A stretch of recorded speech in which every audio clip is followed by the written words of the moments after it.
सो hi everyone, कैसे हो guys आप लोग। सो गाइस, आज के इस वीडियो में हम बात करने वाले हैं रिएक्ट जेएस डेवलपर के बारे में। देखो, आप लोग भी अगर रिएक्ट डेवलपर बनना चाहते हैं तो आप लोग को एक अच्छा प्रॉपर रोड मैप चाहिए होता है। Without road map, without proper guideline की कोई भी अच्छी डेवलपमेंट स्किल नहीं आती, ये मैं अपने एक्सपीरियंस से बोल सकता हूँ। तो इस वीडियो मैंने आप लोग के लिए एक कंप्लीट पीडीएफ रेडी किया। इस पीडीएफ में सारा चीज डिटेल में बताया है, हर एक स्टेप्स को बताया है कि कौन सी चीजें पढ़ने के बाद आपको क्या पढ़ना है। तो सारा चीज़ डिटेल में हम बात करेंगे और ये पीडीएफ आप लोग को टेलीग्राम के अंदर मिल जाएगा। तो डिस्क्रिप्शन में उसका लिंक होगा, ज्वाइन करके आप इस पीडीएफ को डाउनलोड कर सकते हैं। तो चलिए वीडियो को स्टार्ट करते हैं। उससे पहले अगर आप लोग चैनल पे नए हो तो चैनल को सब्सक्राइब जरूर कर लेना, क्योंकि ऐसे इंपॉर्टेंट चीजें एंड ट्यूटोरियल्स आप लोग के लिए मैं लेके आता रहता हूँ। तो चलते हैं अपनी स्क्रीन पे और सारी चीज डिटेल में समझने की कोशिश करते हैं। बस आप लोग को यहाँ पे दिख रहा होगा, ये पीडीएफ है। इस पीडीएफ का लिंक ऑलरेडी मैंने आपको बताया, डिस्क्रिप्शन में जाके वहां से आप लोग डाउनलोड कर सकते हैं। तो देखो, रिएक्ट डेवलपर बनने के लिए सबसे पहले कुछ ऐसे टॉपिक्स होते हैं, कुछ ऐसी चीजें होती हैं जो आप लोगों को सीखनी पड़ती हैं। जैसे कि तीन चीजें हैं, HTML, CSS एंड जावास्क्रिप्ट। मैं नहीं बोल रहा हूँ कि सारा चीज आपको डीप में समझना है, बट आपको सीखना इंपॉर्टेंट है। क्या क्या इंपॉर्टेंट चीजें है, इसीलिए मैंने ये पीडीएफ बनाया हुआ है। तो आप लोग को अगर मैं दिखाऊं तो यहाँ पे देखो कि सबसे पहले आपको क्या करना पड़ेगा, फंडामेंटल सारी चीजों को क्लियर करना पड़ेगा बहुत ही अच्छे से। जैसे यहाँ पे देखो, जब भी आप रिएक्ट स्टार्ट करना चाहते हैं तो उससे पहले आप लोग को तीन चीज चाहिए। क्या? HTML, CSS एंड यहाँ पे जावा स्क्रिप्ट। ठीक है। अब HTML के अंदर आप लोग को जो इंपॉर्टेंट टॉपिक्स होंगे ना, सबसे पहले वो कवर करने पड़ेंगे। जैसे कि सिमेट्रिक एलिमेंट्स आपको पढ़ने पड़ेंगे, सॉरी सिमेट्रिक टैग्स पढ़ने होंगे, फॉर्म्स पढ़ने होंगे, मीडिया एलिमेंट पढ़ने होंगे। तो सारी चीज रिएक्ट, तो सारा चीज HTML पढ़ने की जरूरत नहीं। इंपॉर्टेंट टॉपिक्स आप लोग HTML के अंदर पढ़ सकते हैं। बहुत ही सिंपल है। HTML को आप लोग 10 से 15 दिन के अंदर ही अच्छे से कवर करके फिनिश कर सकते हैं। ठीक है। उसके बाद आप लोग को आना है CSS के अंदर। देखो, CSS बहुत ही इंपॉर्टेंट टॉपिक अपने आप में, क्योंकि CSS के बिना कोई भी पेज डिजाइन हो ही नहीं पाता है ना। तो CSS के अंदर जो इंपॉर्टेंट टॉपिक है, जैसे कि फ्लेक्स बॉक्स पढ़ना है, ग्रिड पढ़ना है, पोजिशनिंग पढ़नी है, ट्रांजिशन एंड एनिमेशन पढ़ना है। एंड इसके बाद एक और चीज होती है, मीडिया क्वेरीज पढ़नी है। बहुत इंपॉर्टेंट होता है। वो बहुत पहले यूज होता था, बट अब भी यूज होता है। ठीक है। तो आप लोग को ये सारी टॉपिक CSS के अंदर कवर करनी है। देखो, HTML CSS इंपॉर्टेंट है, बहुत ही इंपॉर्टेंट है, क्योंकि जब भी कोई वेबसाइट बनती है, विदाउट इसके बनती ही नहीं है। ठीक है। तो नेक्स्ट अगर हम बात करें जावास्क्रिप्ट, जावास्क्रिप्ट को आपको थोड़ा डिटेल में समझना पड़ेगा, थोड़ा अच्छे से समझना पड़ेगा। जैसे इसमें देखो, let, const, arrow function, template, literals, destructuring and spread operator, array method, promise, async await, यहाँ पे मैप फिल्टर एंड रिड्यूस, ये सारे चीज आप लोग को ना समझना पड़ेगा बहुत डिटेल में, क्योंकि यही जो चीज होती है रिएक्ट के अंदर ज्यादातर यूज होती है। ठीक है। तो कॉन्सेप्ट को बहुत अच्छे से आप लोग को समझना है, उसके बाद आप रिएक्ट पे जंप करेंगे। ठीक है। और भी इसके अंदर है, जैसे कि आप लोग को module and import and export पढ़ना पड़ेगा।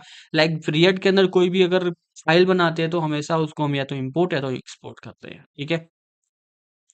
अब देखो, रिएक्ट की जर्नी पे आते हैं तो यहाँ पे देखो, रिएक्ट में आप लोग को सबसे पहले उसके बेसिक्स क्लियर होने चाहिए। जैसे यहाँ पे देखो, learn with industry standard in 2026, यानी कि ये जो चल रहा है ना, विट, ये लेटेस्ट वर्जन चल रहा है रिएक्ट का, जो आप लोगों को पढ़ना है। इससे बहुत पहले भी था, बट वो अभी डिसकंटिन्यूड हो चुके हैं, अभी चल रहे हैं, लेकिन बहुत जगह वो यूज नहीं हो रहे हैं।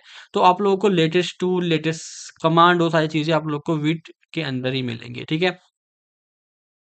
नेक्स्ट आप यहाँ पे देखो, JSX। JSX मतलब क्या है कि how HTML works in Java script. आप लोग को नहीं पता होगा, मे बी अगर आप लोग रिएक्ट नहीं सीखे हो।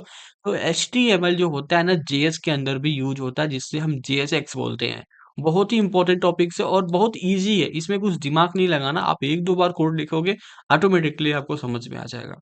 एंड नेक्स्ट हम बात करें यहाँ पे कंपोनेंट। तो कंपोनेंट यहाँ पे ना बहुत बढ़िया होता है। देखो, फंक्शन कंपोनेंट होता है और एक क्लास कंपोनेंट भी होता है, बट हम बेसिकली यूज करते हैं फंक्शनल कंपोनेंट। ठीक है।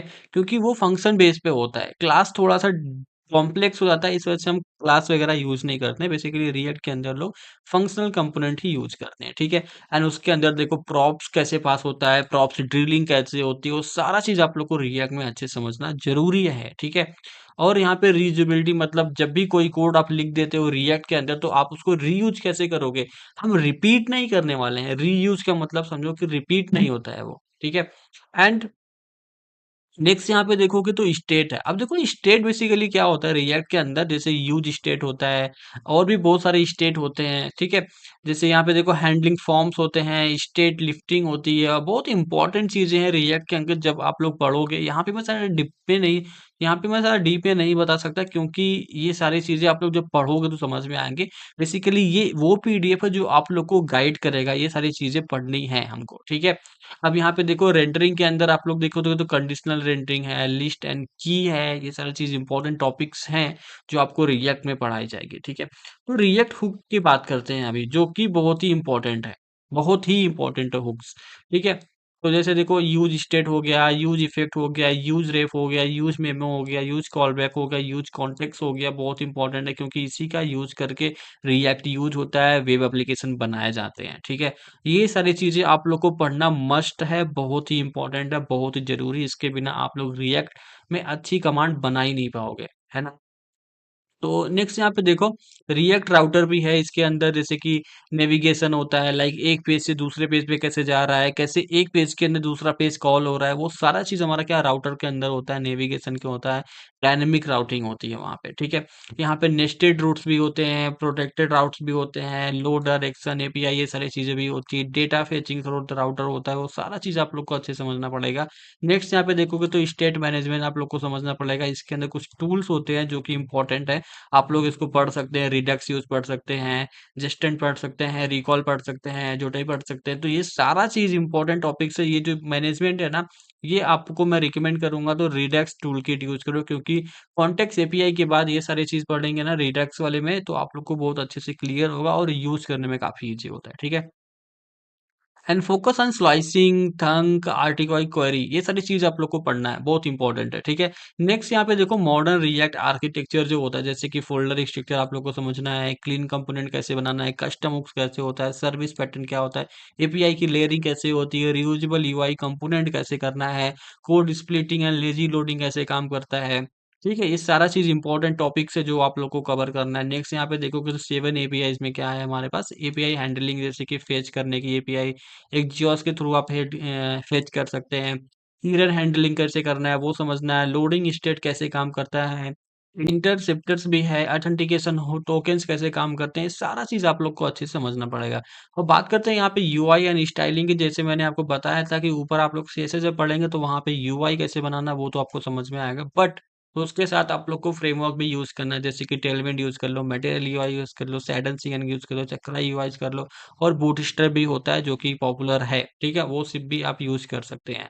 और यहाँ पे नीचे देखो रिस्पॉन्सिव कैसे बनाना है, ग्रिड सिस्टम कैसे काम करता है, डार्क लाइट मोड ये सारी चीज़ें तो आप लोग सीएसएस में आप लोग सीख लोगे, ठीक है? नेक्स्ट यहाँ पे जो इम्पोर्टेंट चीज़ें हैं ना, जो बैकएंड चीज़ें काम कर जैसे कि कोई भी एपीआई को कॉल करना है, कोई पुट एपीआई को कॉल करना है, डिलीट एपीआई कॉल करना है, फाइल अपलोड करना है, पेजिनेशन होना है, ये बहुत ही इम्पोर्टेंट टॉपिक है क्योंकि हर इंडस्ट्रीज़ में ये यूज़ होता है। तो आप लोग को बहुत ही ध्यान से, बहुत अच्छे से समझना पड़ेगा। नेक्स्ट यहाँ पे देखोगे तो ग्राफक्यूएल एंड फायरबेस ऑप्शनल ये चीज़ आप लोग सीख सकते हैं। अब सबसे इम्पोर्टेंट चीज़ आता है रिएक्ट जेएस पढ़ने के बाद आप लोगों को प्रोजेक्ट्स बनाने हैं। जो प्रोजेक्ट बनाने में ना काफ़ी इम्पोर्टेंट चीज़ें आप लोगों को समझनी पड़ेंगी। जैसे आप लोग रिएक्ट करोगे तो आप एक बिगिनर हो। पहले आप ये वाला प्रोजेक्ट बनाओ। टू डू ऐप बनाओ, विज़र ऐप बनाओ, नोट्स ऐप बनाओ। करेक्ट? जैसे ये प्रोजेक्ट आप बना लेते हो स्मूथली कोई प्रॉब्लम्स वगैरह नहीं आता है, तो उसके बाद आप ये सिस्टम बना सकते हैं, authentication system, e-commerce front end बना सकते हैं, एडमिन डैशबोर्ड बना सकते हैं, मूवी ऐप्स बना सकते हैं लाइक नेटफ्लिक्स का क्लोन बना सकते हैं और भी बहुत सारी चीज़ें हैं। एडवांस प्रोजेक्ट बना सकते हैं जैसे कि चैट एप्लीकेशन हो गया, मर्न स्टैक ई-कॉमर्स हो गया, एलएमएस वेबसाइट हो गया, पोर्टफोलियो हो गया, सोशल मीडिया क्लोन हो गया। सारा चीज़ आप लोग बना सकते हैं अगर आप लोगों को अच्छी कमांड हुई तो, ठीक है? तो नेक्स्ट यहाँ पे देखो इसको टेस्टिंग करने के लिए भी मैंने यहाँ पे लिस्ट किया जैसे कि जेस्ट यूज़ करते हैं, रिएक्ट टेस्टिंग यूज़ कर सकते हैं, परफॉर्मेंस ऑप्टिमाइज़ेशन कर सकते हैं, मेमोजाइज़ेशन यूज़ कर सकते हैं, लेज़ी लोडिंग कर सकते हैं, रिएक्ट प्रोफाइलर यूज़ कर सकते हैं, काफ़ी चीज़ें हैं यहाँ पे, ठीक है? बात करते हैं डिप्लॉयमेंट अगर कोई आपने प्रोजेक्ट बनाया है, कोई कोड को पोस्ट करना है, ऑनलाइन किसी को दिखाना है तो आप लोग वर्सल पे डाल सकते हैं, नेटलिफाई पे आप लोग डाल सकते हैं, रेंडर पे डाल सकते हैं, गिटहब पेजेस पे भी आप लोग डाल सकते हैं, ठीक है? और एनवायरनमेंट वेरिएबल जो कि हिडन फाइल होती है रिएक्ट के अंदर वो चीज़ आप लोग को समझना पड़ेगा जब रिएक्ट का आप लोग जब भी कोर्स करोगे तो आप लोग को समझ में आएगा, ठीक है? और ये जो टाइम रिक्वायर्ड होता है इसमें 3 टू 5 मंथ्स के अंदर आप एक अच्छा रिएक्ट डेवलपर बन सकते हैं, बहुत ही इंपॉर्टेंट है और कम टाइम है इसमें आप लोगों को एक बढ़िया-सा अच्छा डेवलपर बना देगा ये टाइम, ठीक है? तो आई होप आप लोग को ये वाला पीडीएफ बहुत ही इंपॉर्टेंट लगा होगा, काफ़ी कुछ आपको समझ में आया होगा कि रिएक्ट डेवलपर बनने के लिए क्या-क्या चीज़ें इंपॉर्टेंट्स होती हैं। सो आज की वीडियो में बस इतना ही और मिलते हैं अगले वीडियो में। अगर आप लोग चैनल पे नए हो सब्सक्राइब ज़रूर कर लेना। सो मिलते हैं अगले वीडियो में, तब तक के लिए बाय बाय।